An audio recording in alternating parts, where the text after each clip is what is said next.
Music theory with Microsoft Excel. Using the major scale formula to create all 7 modal scale formulas, which we will then use to create all of the 7 modal scales in all 12 keys of the musical alphabet.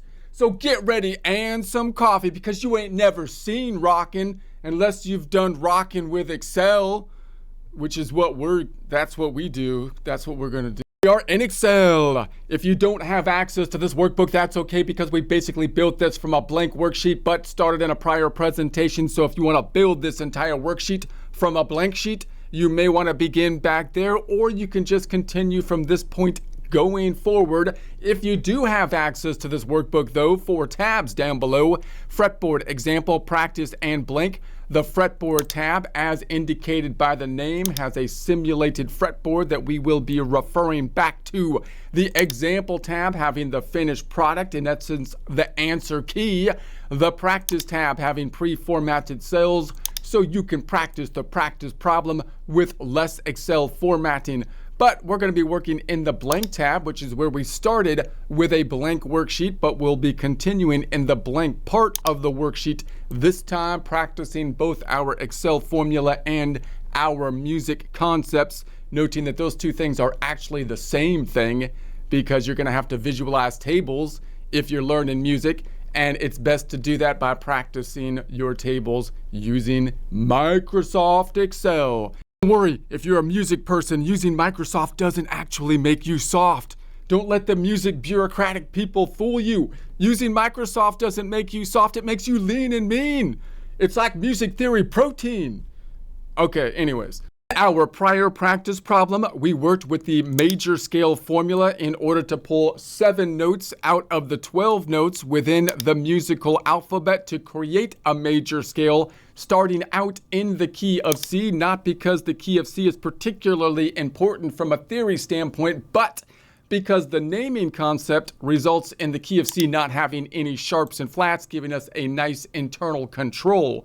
We then are able to change it, however, to any of the 12 notes. So if I want to construct any major scale formula from any of the 12 notes, I could change this number up top, which is representing the notes in number format, as we can see here. So if I put it for a D, that would be a 6. So now we have the 7 notes out of the 12 in the key of D.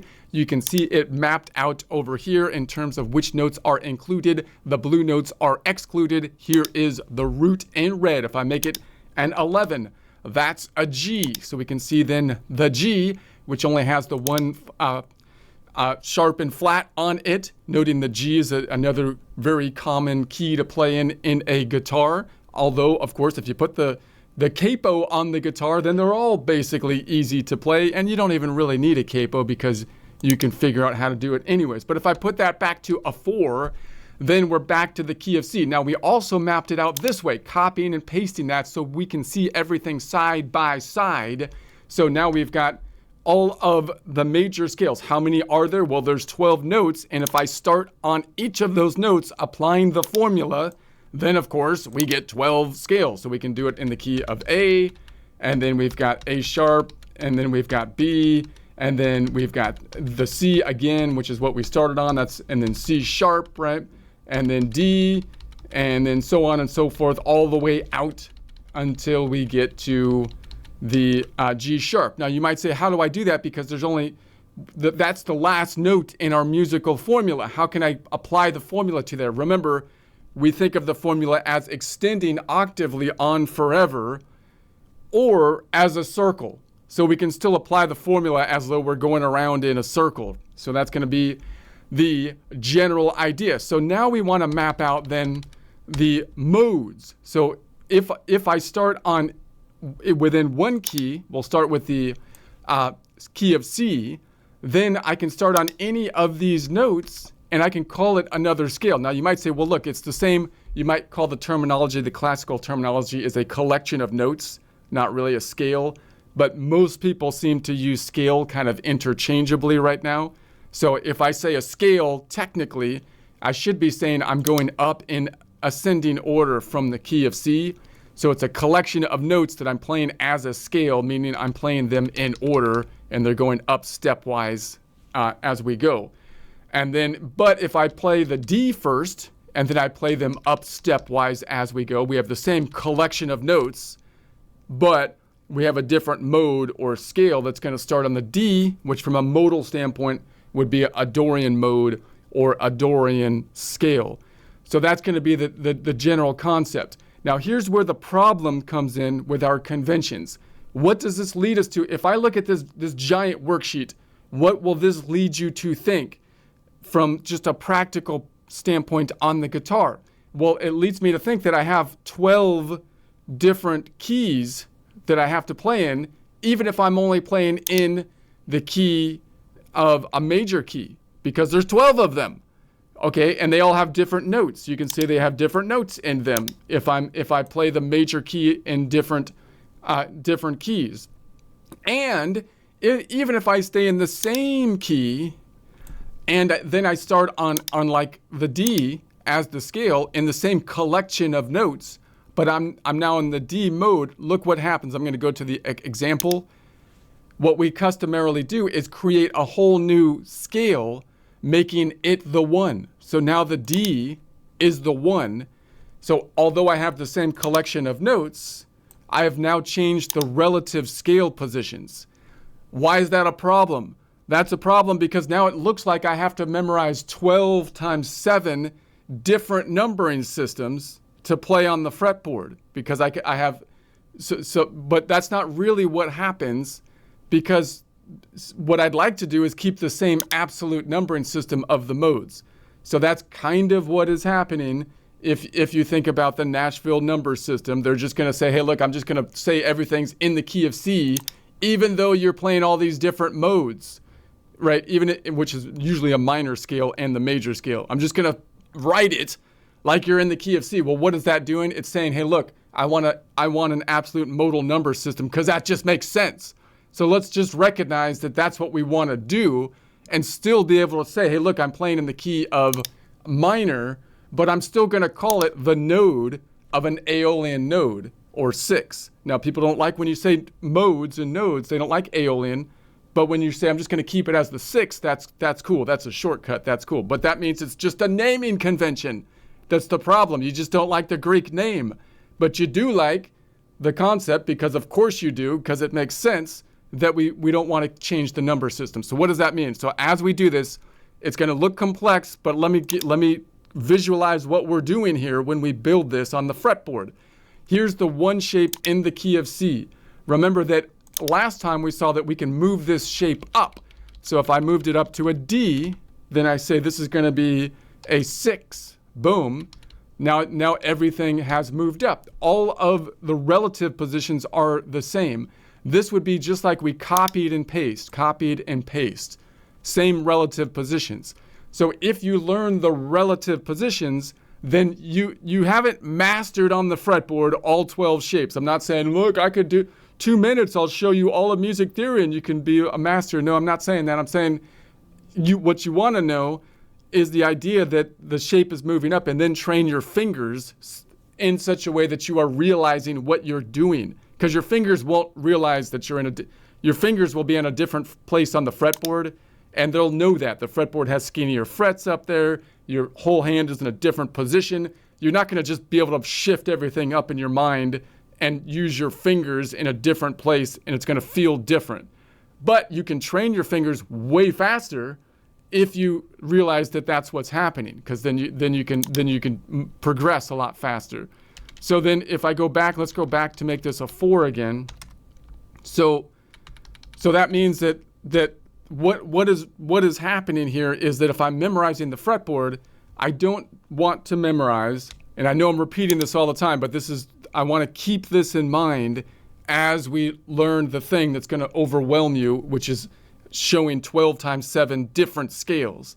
It's not 12 times 7 different scales, but we kind of have to write it that way, particularly when we're bridging in to the current way the system is working. And then we'll talk about how to look at it the most intuitive way, which is you want to learn it by shape, and then not necessarily by note, because as we saw, the note doesn't shift up, although it does work within all of the different modes. And so you don't want to learn it by relative scale positions. I don't want to make this the 1, but then it's the 7 if I'm playing in a different mode. I don't want to make this the 6th or the minor scale or the Aeolian mode, the 6th mode, but then make it the 1 when I play in the minor scale. Why? Because now I'm using the same collection of notes, the same notes as the major scale, but now I have to memorize it as though it's a whole new scale. That's madness. That's madness. Why would you? This is madness. This is madness. I would like to introduce you to someone. This is madness. Little crazy. We're trying to help madness out, straighten things out a little, be a little less crazy. So how do you do that? We don't change the numbers, right? You want to keep the numbers static. I would call that an absolute numbering system, which is kind of what the Nashville system is doing. But they're just saying, I'm just going to say that we're in the key of C, even though we're not, right? What the difference is here, we want to say, no, we are in the key of A, but I'm using an absolute mode-based numbering system, not a relative numbering system. Okay, so that's what we're going to do. But over here, I'll show you what we mean as we build the scales with the normal kind of relative numbering system. And I'm going to try to point out why, where the problems kind of lie when this happens. All right. So what do we want to do? There's 7 positions here. That means I can start a scale. So this is a collection of notes. We'll call it the correct terminology. And then we're going to basically start from every point in those collection of notes. And if I go stepwise up from each of those, we call that a scale, meaning now there's going to be 7 scales. Again, I would call them modes or just starting points within the same collection of notes rather than seeing them as a different scale. But that's the terminology difference. That's the issue. All right, so when I copy this down, I'm just going to copy this whole thing down. I'm going to type up here that this is going to be like, let's call this the Ionian major scale. And then I'll put over here that it's going to be equals the I. We'll call it a Roman 1, let's say. So we can see it's Roman numeral 1, and I'm going to make this red up top. So I'm going to go Home tab, Font group, not that one. That's not the one. And we'll make this red. All right, so that's going to be the Ionian. Now I'm going to copy this whole thing down. And then I'm going to focus then and make this, in essence, the 1, our focal point. So, and how am I going to do that? I'm going to apply the formula. Remember, the formula was here, and then it starts over. So this is the other thing that gets wonky. We start to say that, well, there's going to be 7 different formulas for all the modes. There's not 7 different I wouldn't think about it that way, although, again, you can see why they came up with that, right? Because it's the same formula that's repeating either down around in a circle, or you can think of it that spiral shape that's going upwise, and we're just starting it from the second note. So it's the same formula. So that's going to be a lot easier to visualize in your mind that you're just starting the same formula from the second point within the formula, mode number 2. That's harder to say, hey, look, I'm starting from the second point in the formula, mode number 2. When I renumber the mode to it being the number 1, you see, that's why the absolute mode numbering system would be better. So if I look at all the shapes here, I think this will pull over fine. This, I think, relative reference will pull over fine. And this should pull over fine because these are absolute and it's pulling from the table over here. So I think all the stuff should pull over pretty good, except the formula that we'll have to adjust and this column. So these are the 2 columns. Let's go ahead and highlight them. I'm assuming these are the 2 columns that we're going to have to do something about. And this formula is coming from there. And this should work. Everything should work if I get those 2 formulas set up. So let's copy this whole thing. I'm going to go over to here and just go copy. And we'll go back on over here, paste it down. And then I'm just going to change the name. This is going to be the Dorian. We'll call it Dorian. And then I'm going to say this is lower Roman, because I want to be lowercase. And then 2. It's a lower Roman numeral 2. Okay, and so then the only thing we have to change then is, I'm trying to look at my cheat sheet over here. Sorry about that. Cheat sheet. So then I'm going to say this started, so we already started on this one. Let's kind of try to color code this as I go. We started on that one. Now we're going to start on the second part of the formula, which is going to be there. And I also am going to say I would like to keep this in the check figure that works. So I could do it in the key of C, but what I want to do is look at the relative positions, the same set, because then I don't have any sharps and flats, and that gives me an internal control that everything is working well. So I want to change this then, this cell here, the top one, to be the 6, or to be equal to the second position. So the second note is going to be our starting note. Now again, I could have done it in the key of C, but this will give me the same collection of notes if we get the formula correct. And then we're just starting the formula from the second space, from this 2. So now all we're doing is say, look, I'm starting on the second note, and then of course, if I apply the same formula on the second note, then I'm going to be starting it on this 2 instead of on that 2. And so then if I copy that down, all the relative formula should copy down, boom, and there we have it. So now we have all of the notes. It's the same collection of notes. We don't see any sharps and flats, except now we're starting on the D. So look at what has happened here. If I tell someone we are playing in D Dorian, what's going to happen is from a scale standpoint, they should see the D as the 1, and then the C, which was the 1 in the major scale, is now the 7. You see, so they're the same collection of notes, but now I have to map out all my chords on top of the concept that now the D is the 1, and change the name, which would be a lot easier if we didn't do that and we said, look, I'm just playing from the second node number 2, making it permanent, or from the Dorian node, and we base everything off the Dorian node. We're going to run into problems doing that because the naming convention forces us out of doing that, but that would be the easiest thing to do. So that's what we're going to kind of follow through, that logic. What if we change this from a system that you change the numbering system every time you go to a different key to one in which we don't do that, like the Nashville system, but we're going to follow the logic through to all of the problems that happen with that system, meaning you're going to run into a problem with the chord naming, and you're going to run a problem when you do the scale or the interval names. Okay. So I'll show you what I mean on the Roman numerals. Let's try to keep the Roman numerals the same. So I'm going to say from a Roman numeral standpoint, I'm going to still call this a 2. So we're starting on the 2. I'm going to copy that down to, and then this is the 1. So here's in Roman numerals, the same system you'd see in like a Nashville music system, if I'm understanding that system correctly. I haven't really been immersed in that system, but from what I understand, you would keep the same numbering system so that it would be easy to play. So instead of calling it the 1 of the Dorian, we're just going to keep it as a 2.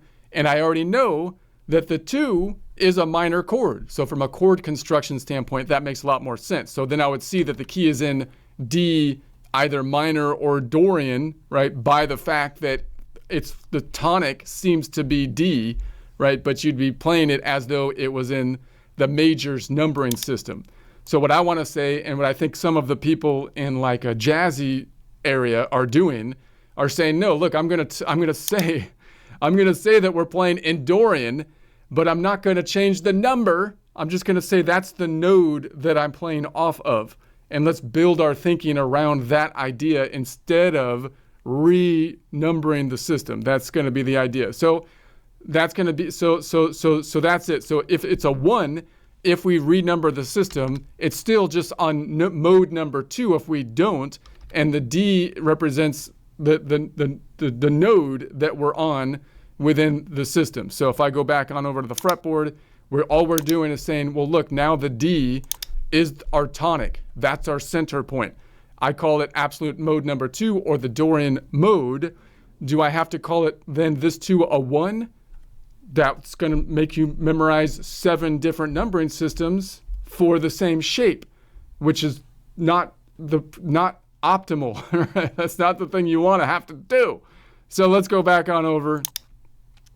Okay, so I think everything else works out systematically. So now we're in the D, and of course in the D Dorian, I could change this to anything now. I could make this a G Dorian, or we could stay with the C Dorian. So here's the C major, and of course the C Dorian has some sharps and flats in it, because now we're applying this formula to the C as though it's the 2 rather than the 1 of the majors, right? So let's bring this back to equals this 6, and then I also have all of the Dorians. So how many Dorians could we have?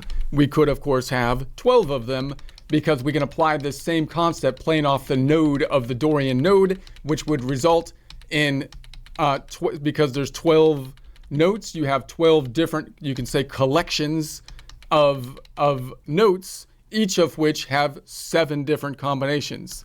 All right, and the Dorian is one of those 7 combinations, scale combinations. All right, so let's copy it down to the next one and say, okay, what if I started on the major scale and I just said, now I'm just going to start from this one and make it the 3 the 1, right? Or just call that the nodal center point. And so I'm just going to copy this whole thing down. Copy that, Roger that. All right, 10-4, 10-4, and we'll paste it down here. And so this one's going to be called the Phrygian. So we call that the Phrygian. Now, so a lot of people just don't like the names. They're like, I don't like modes because it's too complicated. But I basically use the same numbering system. So you're using modes and you just don't like the name is what is happening. And I get it. I'm not Greek either. I'm not even sure I've still pronounced the name right. Okay? So I can abbreviate the name. I'm cool with calling it an absolute number. That's fine. But you're still doing a modal system. When you do that, that's where I draw the line, trying to tell me that that's not what you're doing. You don't like the way the modes work. No, that's not right. That's not what's happening. So in any case, let's make this is going to be then the 8. So we're playing off the 3rd of that one. And so there we have it. So now we're going to say the formula is going to be equal to the 3rd point. So now I'm going to make this yellow because we did that one. And so now we're playing off of this one. So all I'm doing is saying, hey, look, now I'm going to start on the 3rd of the major scale, which means that if I apply the same formula, then I'm just going to start the formula at the point where that starts. So we get the same collection of notes here, or we should. We don't, because I have to copy this down. Copy that down. Boom. Same collection of notes, no sharps and flats. It's just that we're starting now on the E. Now, I could have made this a C. We could make that a 4. Then you don't have the same collection of notes, but now you do still have a Phrygian mode or scale that's just starting from that 3rd point in the formula down. But to have everything tie out for our check figures, let's make this the 3rd of the major. Same collection of notes, same 7 notes, but now in different order. If played in ascending order, you could call that a scale, and that's going to be then the Phrygian scale.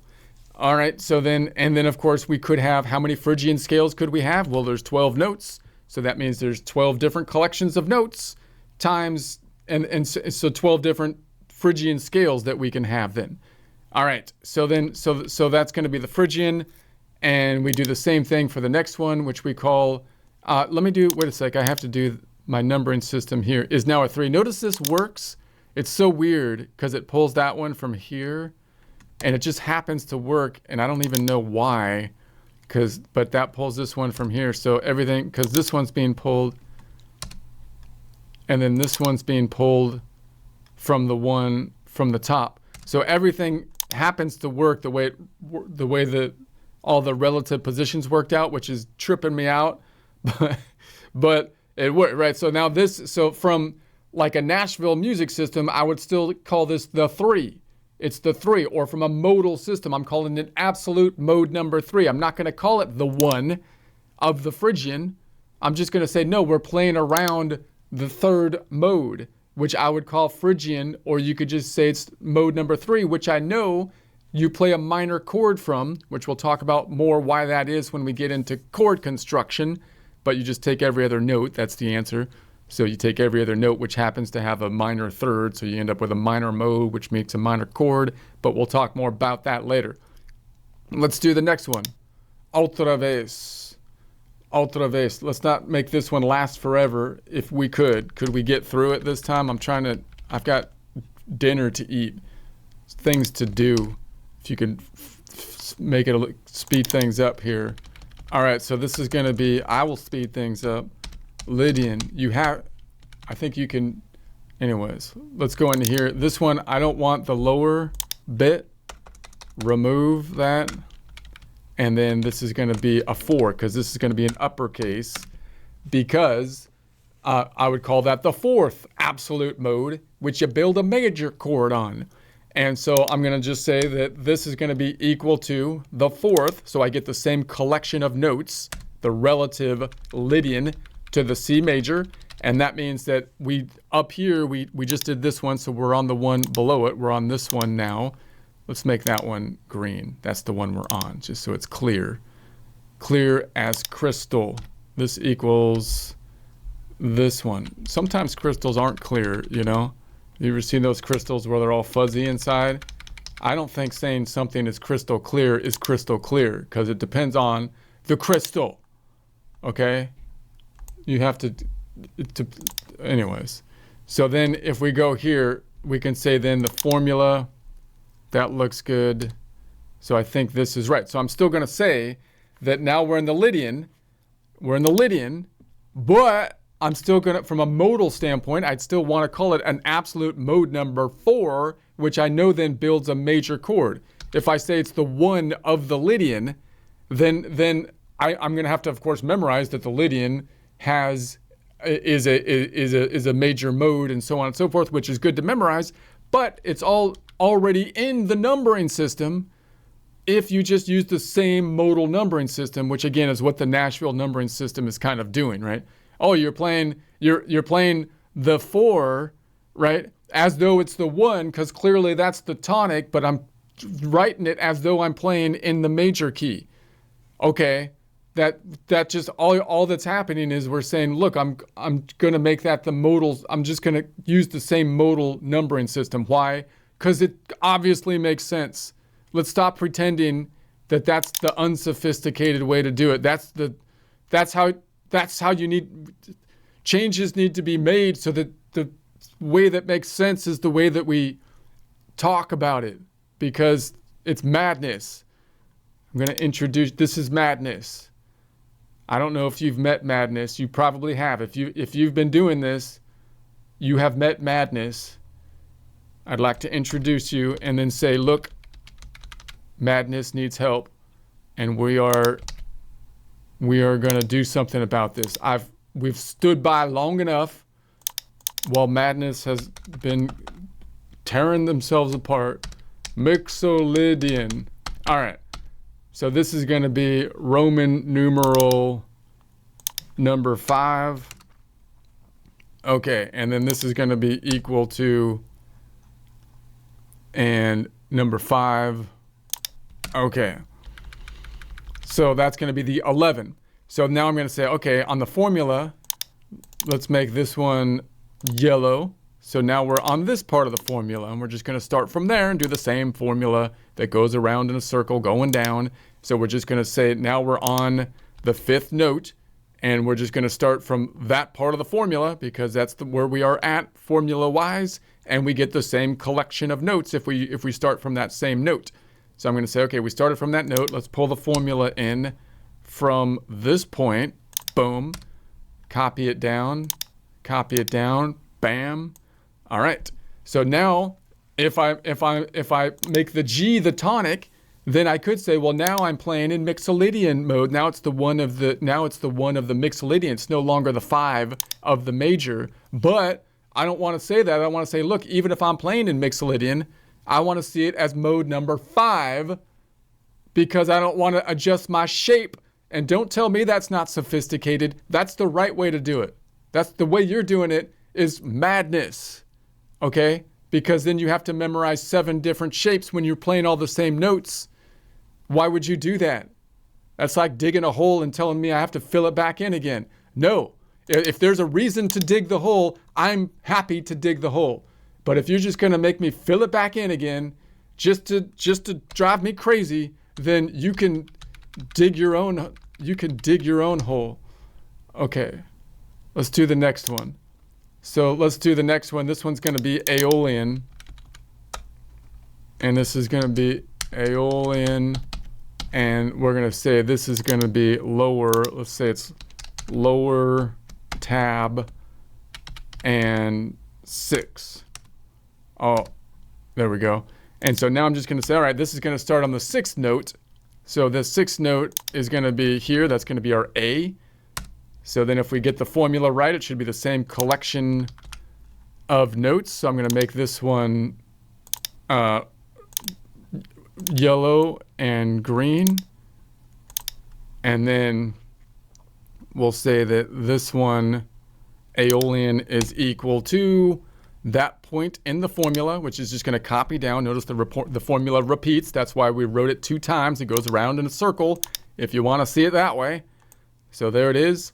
All right, so now if I'm playing in the minor key, by the way, Aeolian is the minor. Let's write that down. Aeolian or minor. Is that how you spell minor? I don't know. That might be a minor like that digs in the ground.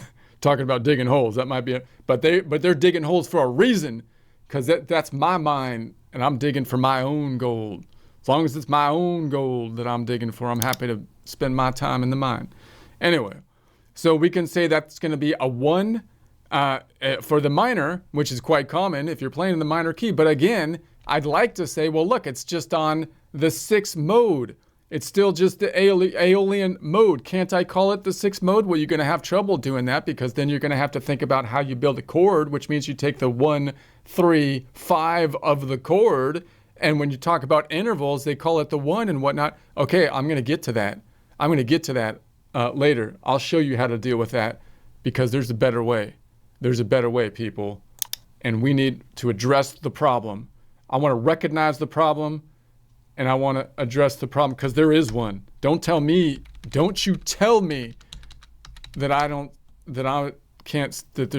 that this is the way things should be working, because I know what I'm talking about. I'm going to say this is going to be Locrian, and this is going to be lower, and number 7. Now, just want to point out, by the way, that when I'm talking about this modal system, like, it's not just me, okay? Because it's so cool these days that we have things like a ChatGTP and other of those kind of chat things. Honestly, just take what I'm saying and anything that you're questioning me about, take the transcript of, if you're watching this somewhere where you can get the transcript, just copy and paste the transcript into ChatGTP or anything else and say, is this guy correct or is he crazy? Right? And ChatGTP will break it down, the history and anything that you have questions about. You could just copy the transcript, put it in the chat. Now, maybe ChatGTP is lying. Maybe ChatGTP is just telling me what I want to hear. You have to do your research on it. You know, who knows? Maybe China took over ChatGTP, and it's like telling you that something about, I don't know what China's into, whatever they're into.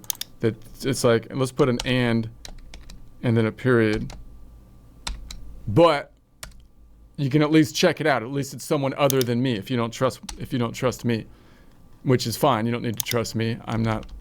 I feel like I'm trustworthy, but you don't know me, so you don't have to trust me. I get it.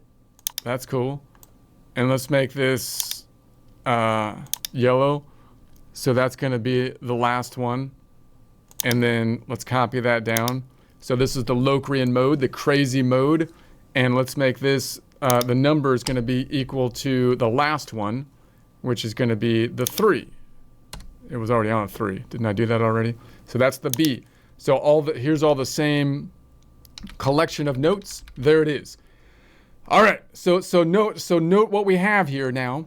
We've got all of the collections of notes, all possible collection of notes using this formula. Meaning, and how many collections of notes are there? 12 of them. 12 collections of notes. And then we can put that collection of notes in the technical word for scale, meaning ascending order starting on any point, any node within those collection of notes. How many nodes could there be? Well, there's only 7 notes in our collection of notes. Therefore, there's 7 modes, 7 times 12.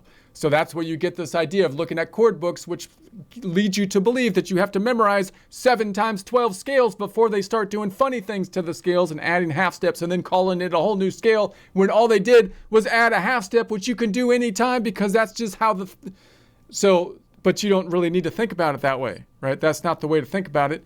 The way to think about it is it's only one shape that could be shifted, at least on the piano. It's a little, on the guitar, it's a little different for the piano. One shape that could be shifted 12 different positions, left and right, and which each have 7 nodal points within it, which you can think of as the tonic. And that means, what's the best way to learn the fretboard over here?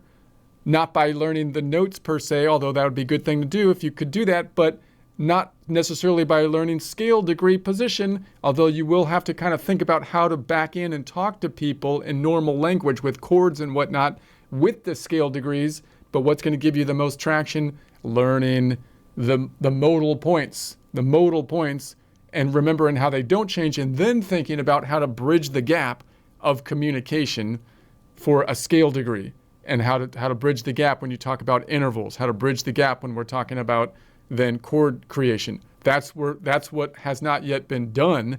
No one's really kind of bridged that gap. Maybe some jazz guys are doing it, but I'm not, they probably are, but I'm not seeing it really being explained on how you can kind of do that, right? Learn it the easiest way and then bridge the gap so that you can communicate with the terminology, which is forcing us to change our perspective every time we change chords or want to say an interval and that kind of thing. Okay, so that's going to be the general idea, and I think everything's working out properly. So then, of course, you can hide things and whatnot as well this way, so that I can see things side by side in like the Dorian mode. So you might just want to say, just want to see it in terms, like you might say, I want to hide this. And I just want to see like the scale degree as well as the Roman numeral in absolute position, and then hide this.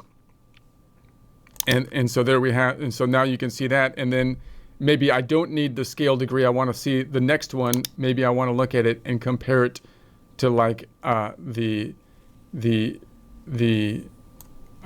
here, this one. So I'm going to hide, which is a B.